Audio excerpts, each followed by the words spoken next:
Dans cette vidéo, nous allons vous expliquer comment installer WordPress en local sur Windows en utilisant XAMPP.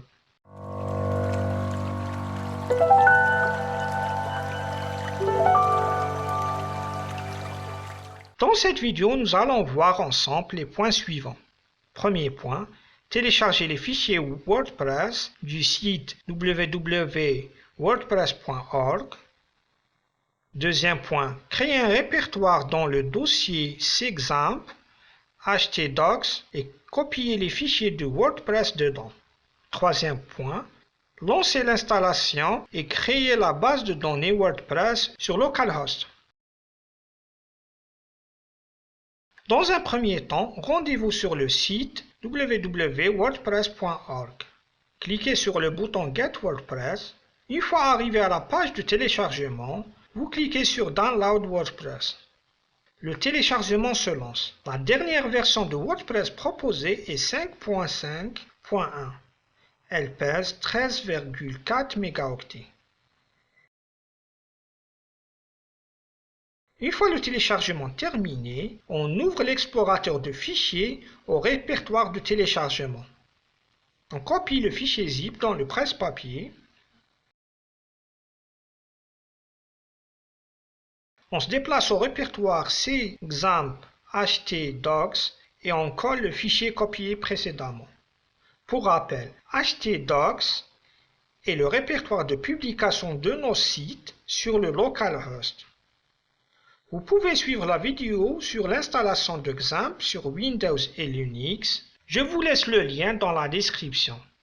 Avec le bouton droit de la souris, on active le menu contextuel et on clique sur Extraire tout. Puis sur le bouton Extraire.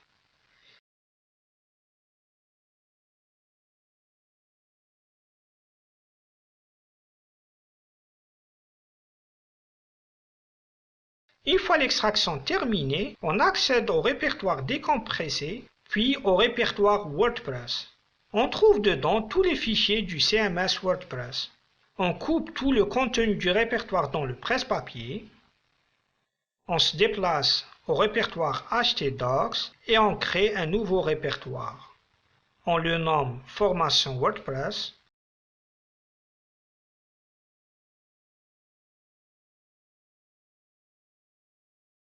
On colle dedans les fichiers coupés.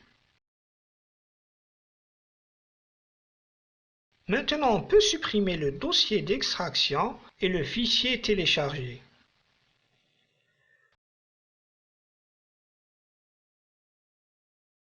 Pour installer WordPress sur notre machine, on doit impérativement démarrer XAMPP. On clique sur les boutons Start du serveur Apache et du serveur MySQL. Une fois les deux statuts des deux serveurs affichent Running, on clique sur le bouton Admin du serveur Apache. Votre navigateur par défaut s'ouvre et affiche le tableau de bord de XAMPP. Très bien. Pour accéder au site local WordPress, on doit taper le nom du répertoire créé précédemment.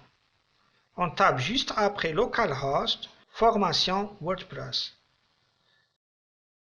Dans cette page, on choisit la langue du site, dans notre cas le français. Puis on clique sur Continuer. Ici, on nous explique qu'il faut créer une base de données MySQL avant de continuer.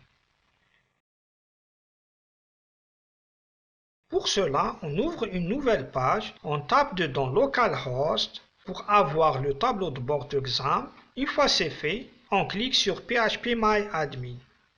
phpMyAdmin fait partie d'une des plus célèbres interfaces de gestion de bases de données MySQL sur un serveur PHP. On clique sur Nouvelle base de données.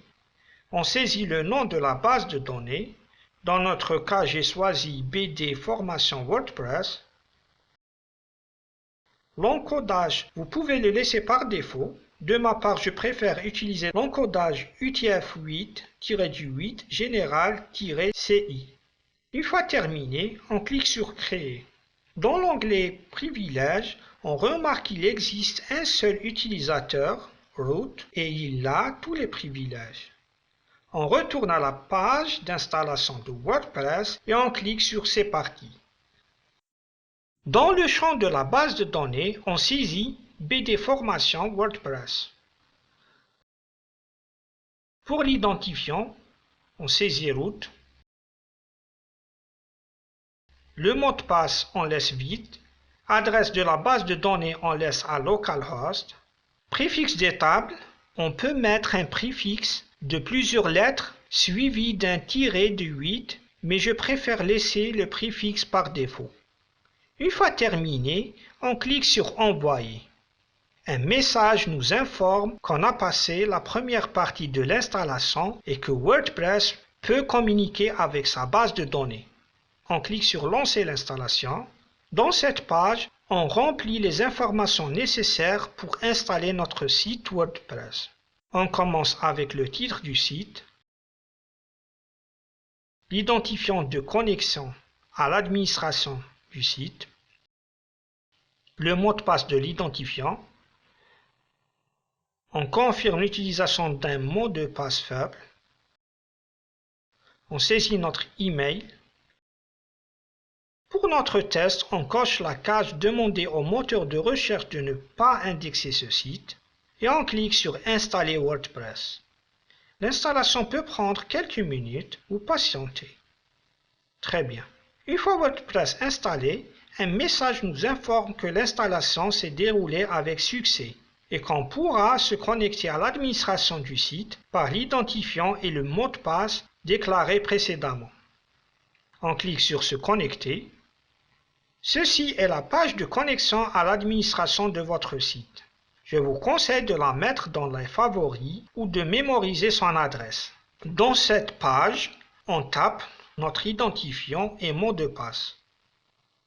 On peut cocher la case Se souvenir de moi, puis on clique sur Se connecter. Un message d'erreur est apparu. C'est normal, j'ai utilisé un mauvais mot de passe exprès. Je tape mon mot de passe et on clique sur Se connecter. Ceci est notre tableau de bord de notre site WordPress. C'est à travers ce tableau qu'on va gérer notre site. Si vous avez des questions, n'hésitez surtout pas en commentaire et pourquoi pas me donner des conseils.